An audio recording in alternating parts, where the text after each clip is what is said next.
Ms. Katrina, I would just like to ask you one question before I move on to the second segment. That's okay. And the question is, can you please describe your experience in working with Ms. Kelly and I as your data analyst? So apparently we just became your data analyst for those times out there. Can you explain to everybody else describe your experience? What was the good, bad, the other, like for you and your crew? Okay. Really, I enjoyed the experience of getting to look at the data, that finished product that we received. Having everything on one large spreadsheet at the very end has been tremendous help when you're going to write grants or you're needing to have some questions answered for your JCAB board or anybody else in the committee. Some of the data that we received, they took ideas that I had in my head but didn't know how to get them out. And they kind of read my mind and was able to get them out there into the spreadsheet that we needed, to where when you're working at home and you're only on a laptop and you can still be able to get to all of your data. At work, I'm used to having 2 computer screens and being able to have spreadsheets all over. Having it all in one place and not having to go to 10 different areas to look for data is amazing.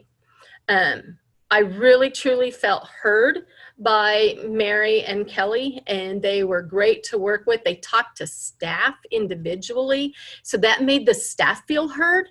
So I think that was really important to our staff, especially because some of them are fairly new within the last year and a half of working with us. So getting their input was very valuable.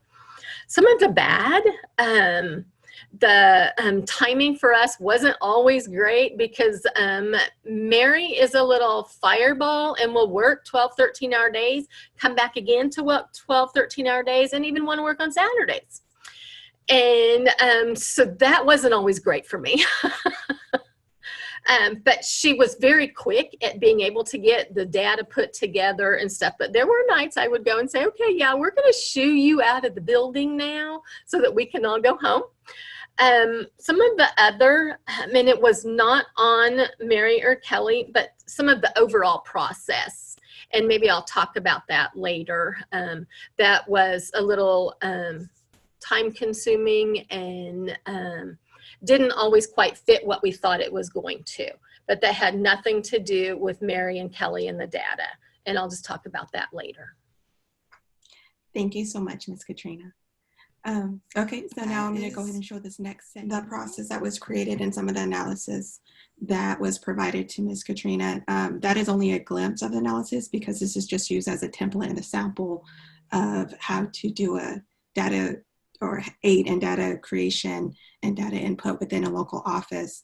So the rest of the documents and everything, and thank you, Ms. Katrina, for allowing me to show a little bit to provide the sample of how collaboration can help in other ways. So with that, I know you wanted to say a little bit more. So what are some of the outcomes of the data interpretation? Did it confirm anything you thought? What are some of your thoughts on that, Ms. Katrina? Well, I'm going to give a little bit of background first. In 2011, when I came out here, there was an active disproportionate minority contact group that met. I was on that group for a couple of years. And then the youth service director at that time decided that the data wasn't as useful as what they had hoped it was. So the group disbanded. And so over the last 6 years, I've been concerned over the amount of Hispanic youth that are coming into our juvenile detention center and staying longer than other youth by our data there. And so to be able to take a look at the actual DMC data on Hispanic youth and have it with our KDAI and with all of the other data that was gleaned from each county individually, now we can really start having those tougher conversations in the communities on the disproportionate minority contact, and be able to show the police officers and the county commissioners and city commissioners some of the issues that we're seeing, so that a lot more effort is going to be put into the DMC in our, especially those 3 major counties where it is more Hispanics being arrested in Hamilton, Kearney, and Finney County. So that really, getting that data, and they truly, Mary and Kelly truly drilled down on everything, including so much as our gas consumption in our vehicles driving out to all of our 6 counties. I just said something in passing with them about how neat that would be, and zoom, it was done. And they went back 6 whole months of all of the data on our gas consumption so that we could put that into our grant, that this is how much mileage we're putting on our vehicles, why we have to get newer vehicles every now and then, and everything, because we do travel a lot. And I know that Peggy is going to be able to talk about that too, because she travels quite a bit too. So that was really, really beneficial to help us with our grant writing, since I call it our grant writing season right now, getting all of those finished. And then being able to really get a bigger overview of what's happening. Because in our agency, it isn't just youth services, it's juvenile intake and assessment, it's prevention. We have a virtual school for kids long-term suspended from school. Being able to look at that data and have it all in just one spot. And being able to create those pivot tables that we need is so important for what we're doing. We really have a lot of the ability to, if somebody would just come in and say, hey, do you have data on? It's easy to go to one spot and not having to go to 10 spots to say, okay, here's that little bit of data, here's that, and create all of that. So I think that it opens us up more to other places to be able to get grants from them. I know that Western Kansas Foundation has contacted us to see if they could give any grant dollars to us to help out with anything. So that has been very beneficial. And then earlier when we talked about mentors, we have a Juvenile Corrections Advisory Board grant, and we're very pleased that our advisory board did approve 2 organizations in our community to work with our kids. And one is Big Brothers Big Sisters, to be able to, and we use data that we have of our families, of how many people are in the families. So Big Brothers Big Sisters is going to work with the siblings of some of our kids and some of our kids in being able to find mentors for them in hopes of keeping the siblings out of the system. That's going to be one of their goals in the next few years. And then Louisville-Finney County is going to be using their grant portion to be able to do teen mental health first aid and mental health first aid for staff in all 6 of our counties. And so that is huge for us to be able to get that in ACEs out to all of our counties, because so much of that focus has been on Finney County, but let's get it out to more, particularly that mental health first aid. And so I know that Callie is on here and could even talk more to that if you wanted. But being able to have that stuff and to be able to tell our Juvenile Corrections Advisory Board and our county commission the things that we need in our community by using the data, because so many of our people are data driven, others are story driven. But when you can put that story with the data, that's when it really comes alive to them. And that's when I think that you are more able, is the only word I can come up with, to be able to get more dollar figures from the communities when you need those dollar figures, and to get that support because they understand it is data driven along with that story from that youth or their family. Any other questions that you had, Mary? I think that was really great. I appreciate, like always, your bluntness and your approach and true understanding, because that's what we need. We need to really understand what is happening in the field in order for everybody else to come along, because we don't see what you guys see in and day out and what is really occurring. One thing that I would like to highlight that really came out was the fact that you have to utilize translation services. That is a very unique to the Garden City area in your counties versus maybe in Miss Peggy's area. So, and the cost of how much it really does cost to deal with a translator who is accredited and licensed and what that means. So with that, I just wanted to highlight that aspect. And also, I know we didn't show it, but Ms. Katrina has some graphs, as well as seeing what the proportion of the population of the overall Hispanic population is and how many individuals actually incarcerated. And it is showing that there is a disproportionate amount of youth who are Hispanic, who are in the system within her area. So thank you so much for that. Right now, I'm going to go ahead and switch over to to Dr. Sue to introduce qualitative data. And then we'll have Miss Peggy Pratt up next to ask a couple of questions and discuss some things that I did in the field with her as well. Thank you, Ms. Katrina. Well, I really don't have to say anything because Katrina just gave a perfect segue into that when you're talking about putting the stories with the numbers. And that's exactly what we do with qualitative data. You know, we tend to, in this country at least, we give a lot of credence to numbers, and they are important, there's no doubt.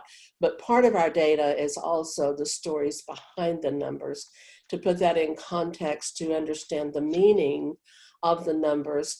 When I teach research methods, or any class really, I like to tell my students that statistics are just people with the tears wiped away.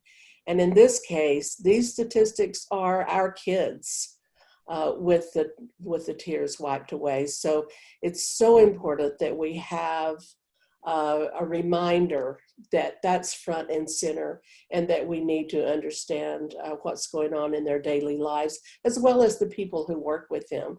By now, we have hundreds of hours of listening, interviews, perspectives, input, insight that we have not been able to fully analyze. That takes months and months and months. But we do have some excerpts, and we do have some stories, and we do have some examples of some of the things that we've learned in the field as we go through and do our work out there.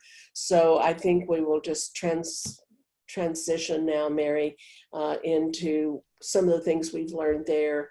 And Peggy, I know, has been so gracious in affording our access to her workers, for example, and herself as well. And we've gained a lot of valuable information from that as well. So just continue on with that, Mary. So to provide a little preference, last summer, me and a couple other graduate students went out to both sites, and Ms. Katrina and Ms. Peggy gathered their employees and welcomed us into their office once again. I think that was the second time, and allow us the opportunity to interview them and their staff, and made their whole staff available. So with this aspect, it's that merging of the qualitative and the stories. But one thing that I always say is that you really have to listen. You really have to understand various perspectives. And so part of this interview was trying to understand the perspective of being a juvenile service officer or working within juvenile services. So some of the questions that were asked is, what services were provided? What's your decision-making process behind that? How do you refer? What's the process of referring a youth to services? What services do you have access to? What are some of the challenges and limitations faced in your district? How do you get around those challenges? What would you recommend?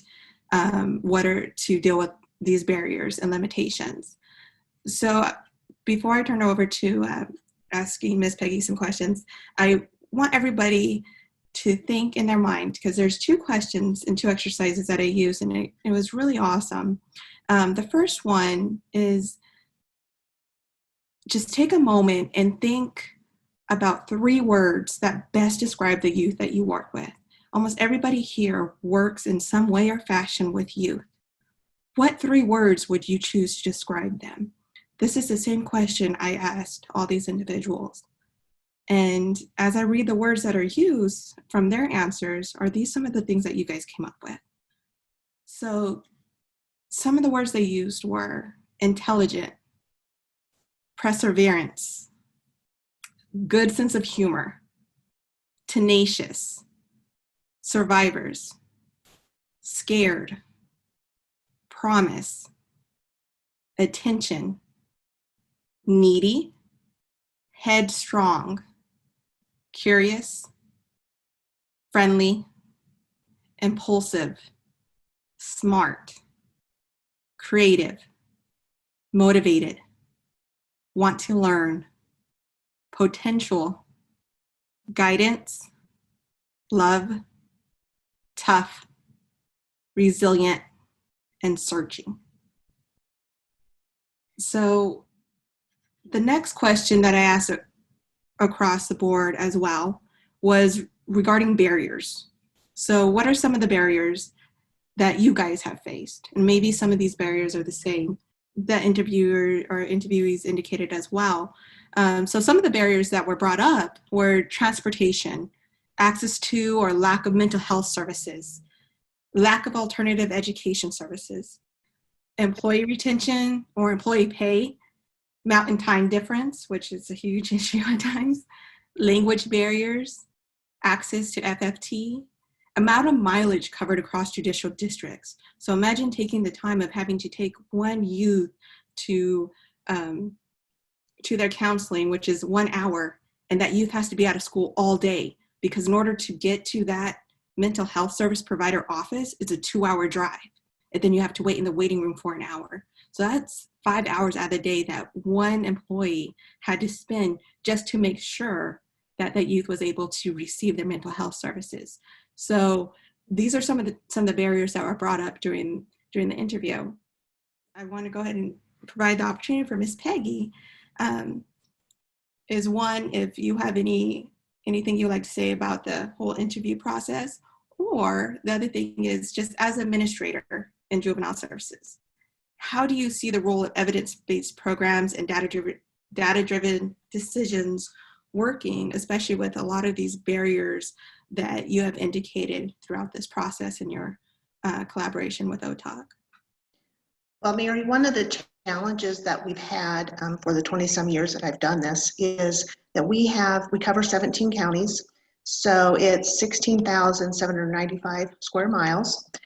We right now, so the kids that are in the system at the higher end of the system, we have about 42 at any given time, which is not a huge number, but we have a kid based in every single county, at least one youth. So when we're looking at evidence-based programming, typically you have to have numbers of kids in a program to make them a program that's going to work. We don't have kids grouped in one particular area at a given time. And so when we look at trying to get kids together grouped, it would require us to drive a youth, maybe have them in the car for 3 hours a day just to get to a 1 hour group. Now, years ago, what we had done is we had a Thinking for a Change group, and we operated, we had one officer out of the Hayes office that would cover the 17 counties. He would pick up kids, for instance, in Osborne County, Smith County, and meet kids in Phillips County. And it might be 4 kids. So he would do the 1.5 hour group, and then he would drop the kids off again at Osborne, Smith County. He did this for the whole 17 counties. So he was getting kids together, but the problem is it really wasn't done the way that the evidence said you're supposed to do it. However, we did not have a cluster of kids in any one area that we could provide a program that would be the evidence-based program. So we've done a lot of just working with what we have. And also what I talked to Mary about is the providers. And I particularly wrote that down when Sue was talking about lack of providers. One of our problems is, for instance, addiction providers for youth specifically, and I think adults as well. We have an addiction provider in Norton that will drive to the 15th Judicial District, which is 7 counties. He also covers part of our 6 counties. So we pay him mileage to drive to Colby, and then we have our officers from Colby will pick up kids in Oakley, Goodland, just outlying counties to drive them to the addiction provider and then drive them back to their home county when they're done with the addiction provider. So you can see that in the summer, that works out fine. But in the school year, getting kids access to things means that we're taking them out of school, of which we have a hard time getting them to go to school. And we're providing the service, but I have to think, how much more at risk are we putting these kids by taking them out of maybe the one pro-social thing that they have going on in their life? So providers is definitely a problem. We did not get the same graphing that Katrina had. It looked very interesting. However, when Katrina talked about the red area, so DMC, disproportionate minority contact, we don't have really significant, a significant number in most of the counties. However, we have such a low number that they can be statistically significant numbers in contact, even if you have contact with 3 or 4 kids that are of like a Hispanic. And so it's been a challenge when we're trying to look at DMC issues, programming, and just trying to get the needs of those few kids met. Another thing that I was looking at originally was GED programs and the learning centers. And so there is a lot of school districts in this area. However, when we were looking at the number of GED programs, there was, I believe, 2. And the learning centers, there might have been 3, and it might be the other way around. And as you can see, this would be really hard for our youth. Most of our youth that are in the higher, deeper into the system have missed a significant amount of school. And for them to be motivated to do something online without being in a facility, a learning center, etc., that's not likely.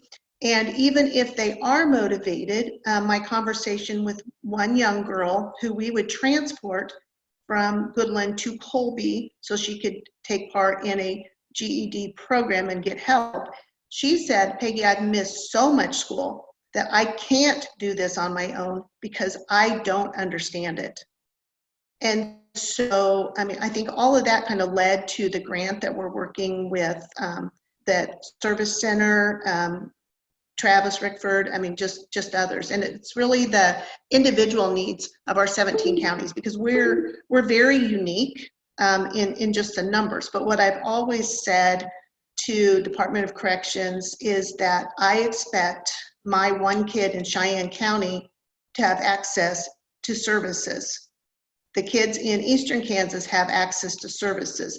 So when we look at programming, I think the reality is we're going to be paying more money to get people to provide the programming out here, because they're going to be doing a lot of traveling and they're only going to see a few kids in that amount of time. And that, unfortunately, does not always work. When we get the statewide contracts, an example is that we have sex offenders statewide contract. In the statewide contract, a certain percent of the sex offender treatment can take place online. That means 100% of ours takes place online. And the only way that has not been 100% is we have had times when we have drove kids from Goodland to Hayes every week so they could get the one-on-one sex offender treatment. And now the sex offender treatment is not even being held one-on-one in Hayes with juveniles. So I'm not even sure how far we would have to go for the in-person treatment. And that's, and I know Sue mentioned FFT, or Mary did, which is functional family therapy. We have one provider that covers the 17 counties. You can see how often these families that are at risk are getting this service. It's not very often. However, you know, I recognize we need more providers, but I don't know how to get them here. And so when I hear about incentivize, I think, excuse me, that's what it's going to take.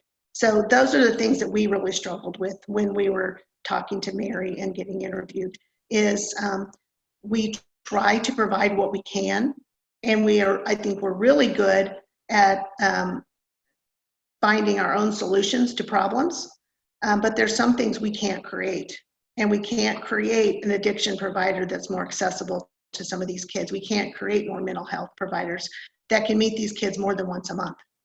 So those are the things that we struggle with. Thank you so much, Ms. Peggy. I'm looking at the time and being cognizant of it. So with that, I'm going to go ahead and hand it back over to Dr. Sue. Well, thank you so much. You know, what we appreciate so much is we have been an imposition. There's no doubt about it. But we've learned so much. So I just want to deeply thank the administrators and their crews who have really just opened up their offices, their arms, their cases, their insight to us in ways that we could never have gained any other way. You have to go to the source. You just have to go to the source. And thank you for doing that and for sharing that.